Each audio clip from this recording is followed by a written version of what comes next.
É exatamente isso. Em tempos de pandemia, os investimentos em ciência nunca foram tão necessários em todo o planeta. Aqui no Brasil avançam as pesquisas de novas vacinas, algumas 100% nacionais contra a Covid-19. E para falar sobre esse andamento dos trabalhos e também das ações do governo federal, o Jornal da Manhã recebe aqui nos estúdios o ministro da Ciência e Tecnologia, Marcos Pontes. Ministro, mais uma vez, muito bem-vindo por estar aqui conosco aqui na Jovem Pan e bom dia.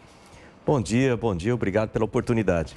Nós que agradecemos. Ministro, primeiro falando, claro, sobre essas vacinas. O próprio governo ontem já anunciou a necessidade de uma terceira dose para algumas faixas etárias e, ao que tudo indica, todos nós teremos de nos vacinar anualmente contra o coronavírus. E a ciência brasileira está preparada para essa nova produção? O senhor fala muito também da Versamune, que é a vacina 100% nacional. De que forma o Brasil está preparado para enfrentar esse desafio?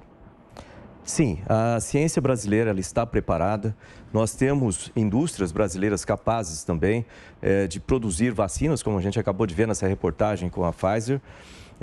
E o que precisa é justamente a coordenação de todo esse sistema. Então, para isso, o Ministério de Ciência, Tecnologia e Inovações trabalhou inicialmente desde fevereiro do ano passado, na verdade, um pouco antes da pandemia, inclusive, através das diretrizes da Rede Vírus MCTI, que é uma rede de pesquisadores e cientistas que nos dão as estratégias para esse combate. E nós trabalhamos com 15 protocolos, 15 tecnologias de vacinas completamente nacionais e uma em parceria com os Estados Unidos. E através desse sistema, primeiro nós desenvolvemos as tecnologias, agora precisa a coordenação entre o desenvolvimento da tecnologia e a produção em escala, e isso vai ser feito através de um Centro Nacional de Vacinas, que está em criação, que vai ser em Minas Gerais. Então, o Brasil vai estar, a partir do ano que vem, completamente preparado e independente na produção de vacinas. Ministro, agora a pergunta que chega de Brasília com José Maria Trindade. Salve, muito bom dia, ministro. Nós conversamos muito durante todo esse processo, desde o início da pandemia, antes também, e o senhor falou muito sobre o progresso do Brasil nessa área científica, a ideia de um superlaboratório prevendo aí novos vírus, uma possibilidade muito alta de novas pandemias, superlaboratório, vacinas brasileiras, testes brasileiros. E, ministro, acabou não vingando, O que aconteceu? Não, todos os processos continuam acontecendo. A ciência ela tem um tempo próprio de acontecer, as pesquisas elas não são, vamos dizer assim, como uma construção de uma estrada ou de um prédio, Então, existem processos, são repetidos algumas vezes, mas todos os programas estão em andamento.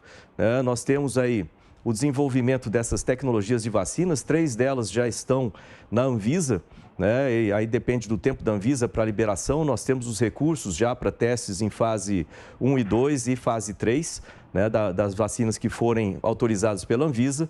Nós temos o Centro Nacional de Vacinas já com orçamento reservado, para o início da construção, construção da parte física dele no começo do ano que vem, mas nós já temos os INCTs, Institutos Nacionais de Ciência e Tecnologia, que são redes já operando plenamente, e também toda uma estratégia, não só de vacinas, mas também de produção de medicamentos no Brasil.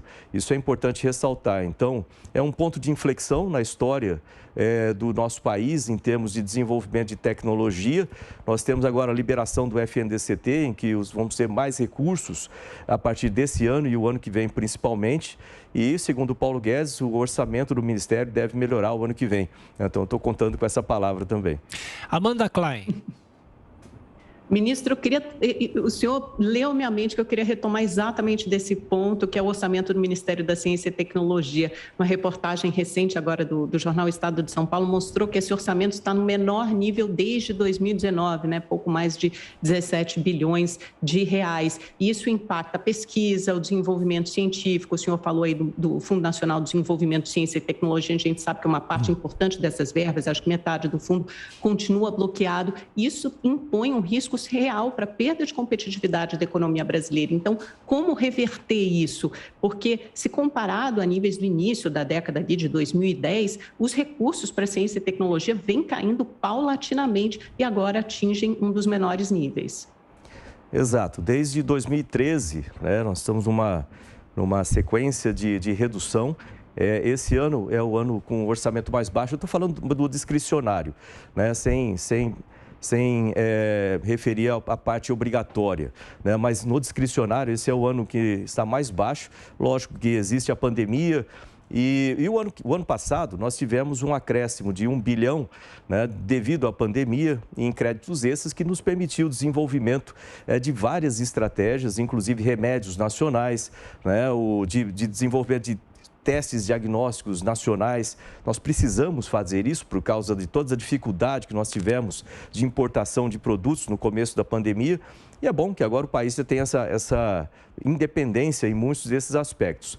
Contudo, né, é importante ressaltar o seguinte: o FNDCT, ele é um fundo com uma governança própria e ele não pode ser utilizado, por exemplo, para o custeio das unidades. Para isso, a gente precisa do orçamento do Ministério. E esse orçamento, eu conversei bastante com o Paulo Guedes sobre isso, né? Segundo ele, vai haver um espaço fiscal maior no ano que vem e esse orçamento vai reverter isso aí e vai começar a aumentar, né, a partir do ano que vem. Eu tenho contato com isso, tenho falado também com parlamentares, que logicamente depende também da aprovação do Congresso. E além disso, né, em paralelo, nós temos uma terceira via, que é uma secretaria que eu criei no Ministério, que busca fazer o encontro de projetos do Ministério com orçamentos externos. Orçamentos externos que eu digo, orçamentos privados, de fundações e etc. Então, tem toda uma parte legal aqui no meio, né, de estruturas financeiras que eles criaram também.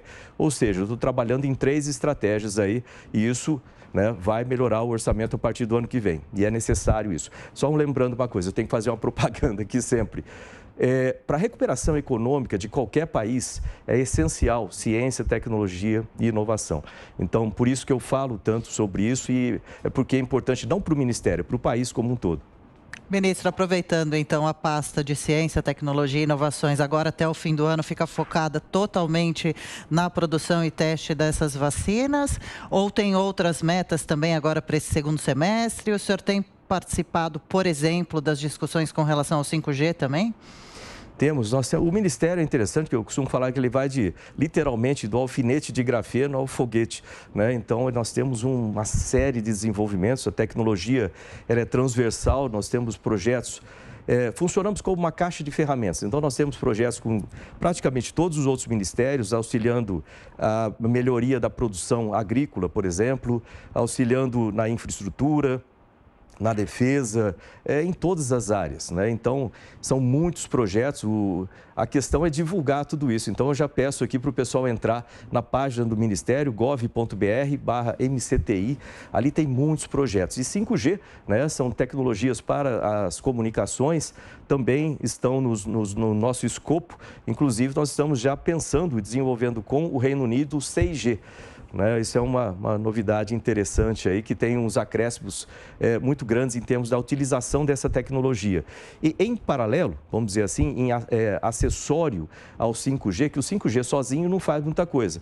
Ele precisa ter internet das coisas, inteligência artificial, uma série de outros componentes que possam trabalhar, né, com o 5G para melhorar, por exemplo, a automação nos sistemas agrícolas, para melhorar a automação na área de indústria e etc. E dentro das cidades inteligentes. Então, o Ministério trabalha com todo esse contorno para fazer com que essas tecnologias funcionem efetivamente. Ministro Marcos Pontes, visitando os estúdios daqui da Jovem Pan. Ministro, ainda falando sobre o 5G, a gente viu nessa pandemia um abismo educacional no Brasil, muitas crianças ficando em casa sem acesso à internet. Eu pergunto, como é possível discutir o 5G, que pode provocar uma revolução realmente na área tecnológica, quando ainda muitas famílias não têm nenhum acesso básico à internet? E isso, o governo pode fazer o quê por essas pessoas, com a ajuda também, claro, de estados e municípios?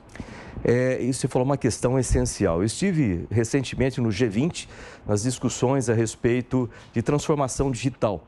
Esse foi um ponto que eu coloquei nas discussões lá, que é muito fácil quando você fala da implementação do 5G em países pequenos. Quando a gente fala em países da dimensão do Brasil, com as diferenças sociais que nós temos, diferenças regionais, diferenças geográficas até, de muitas características diferentes, não é tão fácil assim. Então, quando nós tínhamos o Ministério das Comunicações ali junto, nós estabelecemos um programa chamado, era na época, MCTIC Conecta Brasil, né? Levando fibra ótica através do Nordeste, do Norte, do Centro-Oeste, e isso tudo é parte da infraestrutura para receber o 5G. O 5G não funciona sem conectividade. Então, esse projeto tem sido continuado com o Ministério das Comunicações, eles já estão avançando bastante com isso. Além disso, nós tínhamos o satélite geoestacionário de defesa e comunicações há 2 anos no espaço sem utilização. Então, em 3 meses, a gente conseguiu colocar ele para funcionar e tivemos mais de 12 mil pontos conectados, né? Saímos de 12 pontos para 12 mil pontos. Com isso, são mais de 2 milhões e 500 mil crianças recebendo o sinal de satélite em várias escolas, em comunidades, em locais distantes. Mas isso não é suficiente ainda. O Brasil é muito grande. Nós precisamos aumentar a nossa infraestrutura de comunicações de uma maneira bastante intensa. E isso vai permitir telemedicina, vai permitir uma série de outras melhorias que vão ser ampliadas, né, com a possibilidade de 5G também. Bom, e ainda tempo da última pergunta, José Maria Trindade. Zé. Pois é, ministro, tudo isso precisa exatamente de verba, né? Eu falei do superlaboratório e assim, uma ameaça ronda a humanidade, que é o vírus, né? O senhor fala em mais de 90% de chance de uma nova pandemia, né? Qual é, ministro, a projeção para o futuro em termos de novas pandemias e novos vírus? Infelizmente, a probabilidade é muito alta, como você falou. Eu diria que é 100% de nós termos outras pandemias. E quanto ao vírus, vamos dizer assim, a raiz dessas pandemias, elas podem ser muito piores do que nós temos agora.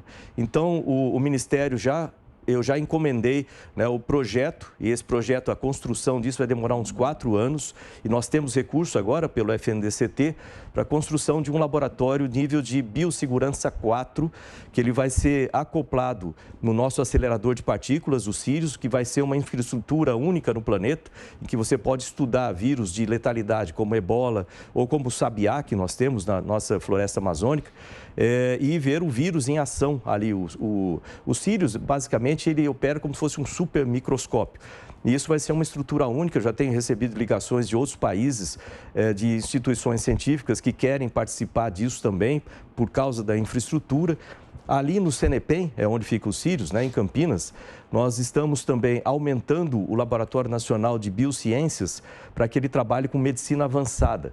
E isso inclui células-tronco, inclui uma série de, eu não sou médico, mas uma série de tecnologias que algumas vezes até parece ficção científica. Por exemplo, a reconstrução de órgãos a partir de células de pele que são transformadas em células pluripotentes, tronco, e depois convertidas nas células daquele órgão, né? Então, isso já vai ser capaz de ser feito no Brasil, além de medicina específica, né, como entrega de ativos através de nanotecnologia dentro de células com câncer. Ou seja, é um laboratório muito interessante, muito importante, sendo criado também ali no CNPEM. E nós já começamos agora com o CNPq, né, a preparar uma chamada para que nós tenhamos pós-doutores fazendo cursos no exterior em laboratórios de biossegurança nível 4 e medicina avançada, para que eles façam os cursos nas melhores instituições que têm essas infraestruturas, voltem ao Brasil para serem os líderes desses laboratórios. Ministro da Ciência e Tecnologia, Marcos Pontes, olha, já agradecendo o senhor pela presença aqui nos estúdios do Jornal da Manhã. Nosso tempo acabou, mas ainda há tempo para uma rápida consideração final. E eu até aproveito e pergunto, o senhor não tem vontade, não tem o sonho de voltar ao espaço, não? Eu tenho. Aliás, eu queria agradecer aí a oportunidade, sem dúvida nenhuma, eu tenho ainda esse sonho de voltar ao espaço. Ontem até me perguntaram, eu estava com o Charlie Duke, que é o astronauta mais novo que já esteve na Lua, ele tem 85 anos, né? E ele foi à Lua em dia 16 de abril de 1972, na Apollo 16. E ontem, numa conversa, eles perguntaram para a gente se vocês gostariam de ir para Marte. Né? A minha resposta é sim, né? Eu gostaria sim. de estar, né, a bordo dessa nova fronteira, mas certamente também agora com o Ministério de Ciência, Tecnologia e Inovações, a gente tem ampliado bastante o programa espacial e eu espero que nós tenhamos outros astronautas brasileiros, né, para que façam essas missões e possam ir ainda mais longe. Então agora a minha função, já com o cabelo branco aqui, é empurrar essa garotada para que eles realizem seus sonhos e realizem os sonhos do país também. Ok, muito obrigado.